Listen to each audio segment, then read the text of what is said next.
Pai do Senhor Jesus, para todos vocês, estamos aqui para trazer mais uma palavra no quadro aí, Pão da Vida.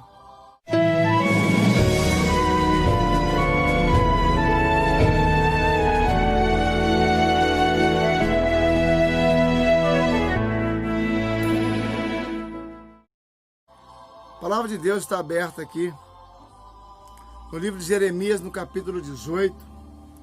Eu quero aqui em alguns minutos meditar com os irmãos aí, com os nossos internautas aí nessa palavra, que tem muito para falar conosco, né? Então eu vou ler aqui com os irmãos e depois nós vamos meditar um pouco no que tem essa palavra a falar para nós, tá bom? Deus abençoe vocês. Jeremias, capítulo 18. O vaso do oleiro é a impenitência do povo. A palavra do Senhor que veio a Jeremias dizendo: Levanta-te e desce à casa do oleiro, e lá eu te farei ouvir as minhas palavras. E eu desci à casa do oleiro, e eis que ele estava fazendo a sua obra sobre as rodas. E como o vaso que ele fazia de barro se quebrou na mão do oleiro, tornou a fazer dele outro vaso conforme o que pareceu bem aos seus olhos fazer. Então veio a minha palavra do Senhor dizendo: Não poderei eu fazer de vós como fez esse oleiro, ó casa de Israel? Diz o Senhor: Eis que como barro na mão do oleiro, assim sois vós na minha mão, ó casa de Israel. Nós vamos meditar então rapidamente aqui na palavra de Deus, que está aqui registrada no livro de Jeremias, no capítulo 18, no primeiro versículo a seguir. Eu gosto muito, particularmente falando, de meditar nas histórias aí do profeta conhecido como profeta chorão, o profeta Jeremias. Eu aprendi muita coisa com ele nos momentos difíceis da minha vida, e agora mais uma vez aqui eu me deparo com esta palavra que muito tem a ensinar para nós. Por quê? Nós vemos aqui Deus fazendo uma promessa e uma revelação para o povo entender que Deus tem um vínculo com o povo, uma aliança com o povo, e que por mais que o povo quebre ou quebrasse essa aliança, Deus estaria sempre pronto e apto a renovar, a restaurar essa aliança com o povo.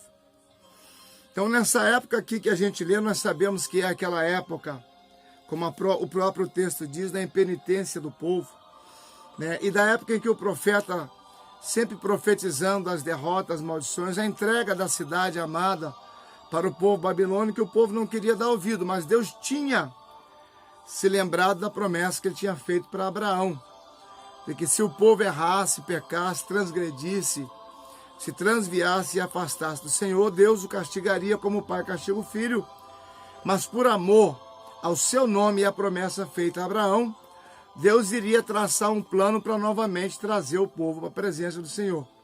E isso nós vemos que se perdura, e acontece até os dias de hoje. Podemos ver aí que quando Deus viu o quê?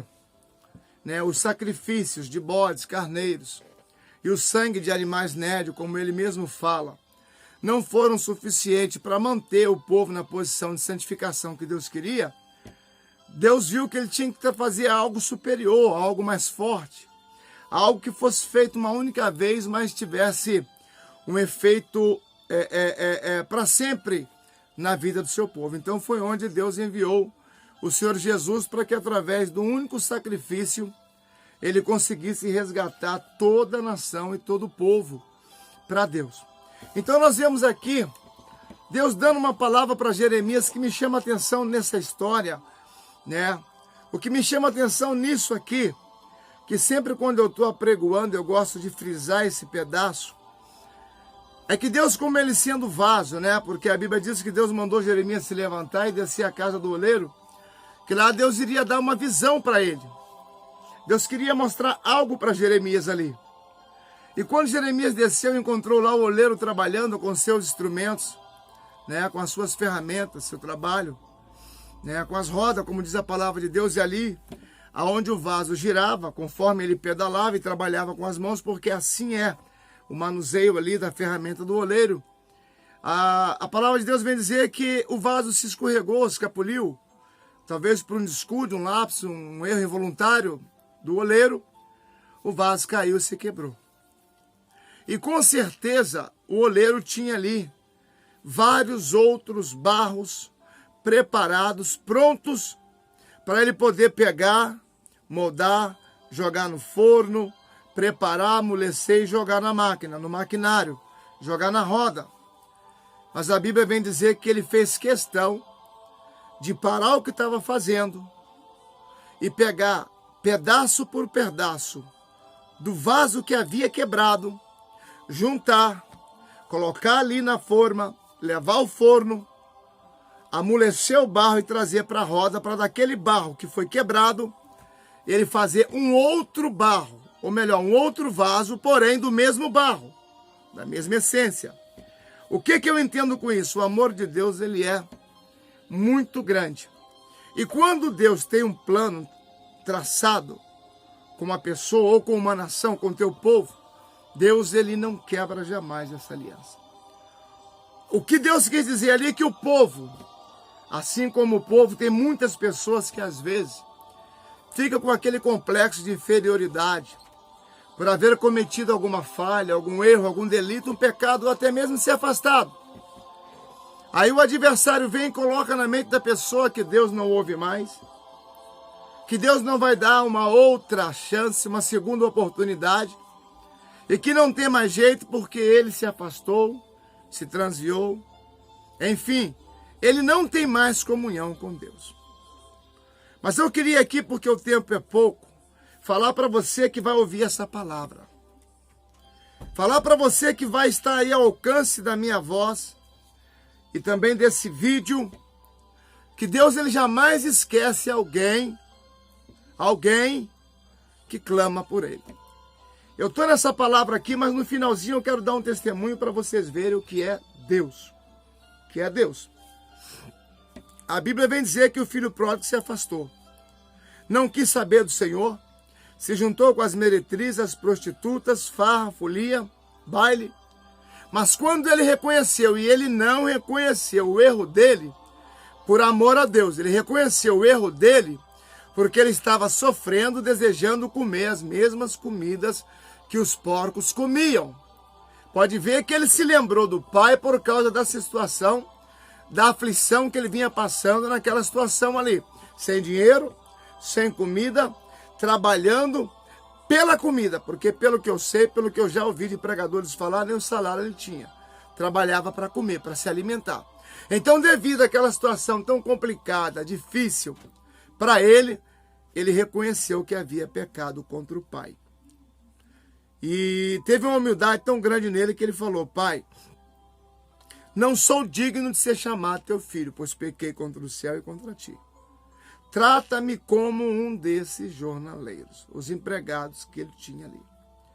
E para surpresa dele, para revelar mais uma vez o amor de Deus, para com aquele que mesmo afastado se arrepende e volta para os caminhos do Senhor, o pai não deixou que ele fosse tratado como empregado. Colocou novamente no seu dedo o anel de comunhão, aliança, o anel da família no dedo dele, calçou ele com as melhores alparcas, o melhor vestido, matou o bezerro cevado e deu uma festa para se alegrar com todo mundo por causa do filho que havia voltado, se arrependido e voltou para os braços do pai. Então eu quero dizer para você que está me ouvindo, que muitas das vezes você fica pensando, e eu conheço gente assim, irmãos, que é crente, e fica com esse pensamento na cabeça que ora, e Deus não responde, que ora, e Deus não está ouvindo. Irmãos, a Bíblia diz que Deus, o Senhor, vocês podem olhar ali, como eu falei na última pregação, na parábola da viúva, e em muitas outras passagens, Deus está sempre pronto, Isaías 59, os seus ouvidos sempre abertos, os olhos atentos, as mãos estendidas, e Deus sempre ouvindo a oração do teu povo. Mais embaixo fala que a iniquidade, pecado, afasta o povo de Deus. Então o que acontece? Quando a pessoa começa a se inferiorizar, não se achar digna da misericórdia, do favor do Senhor, mais uma vez, ela acaba pecando diante do Senhor, por não crer que o amor de Deus é tão grande que possa pegá-lo novamente e fazer dele uma outra pessoa, um outro vaso, e ainda por cima usá-lo nas suas próprias mãos. Então quero dizer para você que está aí me ouvindo agora, você que está aí agora prestando atenção no que eu estou falando, se Deus tem promessa na sua vida, se Deus fez promessa na sua vida e ainda não se cumpriu ou você está afastado, volte para o caminho do Senhor. Volte para a presença do Senhor, porque o que Deus tem a realizar, Ele vai realizar. Mas você tem que estar na posição que Deus quer que você esteja. Deus tinha uma promessa na vida de Sansão e manifestou essa promessa primeiramente a seu pai Manoá, ou melhor, a tua esposa, e depois a Manoá. Sansão fez exatamente o contrário daquilo que Deus tinha dito para ele não fazer. Ou seja, ele não se preocupou com a promessa, ele não se preocupou com o propósito de Deus na vida dele e nem zelou pelo Espírito Santo de Deus que estava sobre ele. Sansão era um homem extraordinário, um homem que causava perplexidade por onde ele passasse. Sansão era alvo de comentário, de medo. As pessoas temiam a Sansão. Uma força sobrenatural tinha sobre ele. E ele, por causa da rebeldia, ele, por causa do seu pecado, por causa, como eu falei do princípio, das farras, das bebedeiras, das mulheres, ele se afastou do Senhor, acabou pecando, transgredindo. E como todo pecado tem essa consequência, Sansão foi punido por Deus, foi entregue na mão dos filisteus, perdeu suas duas vistas. Mas enquanto ele estava na cela, ele começou a orar, ele começou a clamar, ele começou a se humilhar. Ele começou a lançar sobre o Senhor a sua ansiedade, o seu problema, e reconhecer que ele havia pecado. E enquanto ele reconheceu, enquanto ele se humilhava, enquanto ele estava ali se lamentando, reconhecendo que ele saiu dos propósitos de Deus, Deus estava ouvindo toda a humilhação de Sansão. Ele pagou a rebeldia dele com a vida, mas no final da sua vida, ele cumpriu o propósito de Deus, que era destruir o povo inimigo que vivia naquela época assolando o povo de Deus. E a Bíblia diz que mais foram os homens filisteus que Sansão matou na sua morte do que quando ele estava em vida. Eu vou aqui rapidamente dar um testemunho para vocês, muito sério. Eu tenho um amigo, ele é presbítero no Rio de Janeiro, e a sua mãe não é crente. Não sei se aceitou agora. E ele sempre apregoou para a mãe, para os irmãos, pela misericórdia, graças a Deus, eu ganhei ele para Jesus. É uma honra eu saber disso aí, é um privilégio muito grande que Deus me concedeu. Hoje ele é presbítero. E uma vez a mãe dele deu uma parada cardíaca. E ela foi dada como morta para a medicina, os médicos deram ela como morta. Porém, ela mesmo afastada, não estando em comunhão com Deus, ela acreditava e tinha muita fé em Deus. Isso quem me contou foi o próprio amigo.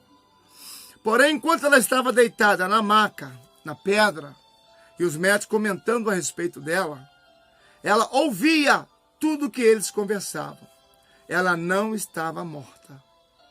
Ela estava ali temporariamente com o coração parado. Enfim, e eles ali comentando que não tinha mais jeito, que ela estava morta. E ela não conseguia falar, não conseguia piscar um olho, não conseguia mover nada no seu corpo, nada. Mas ela estava ligada com o pensamento, ouvindo o que eles falavam. E ela deu esse testemunho que ele falou para mim.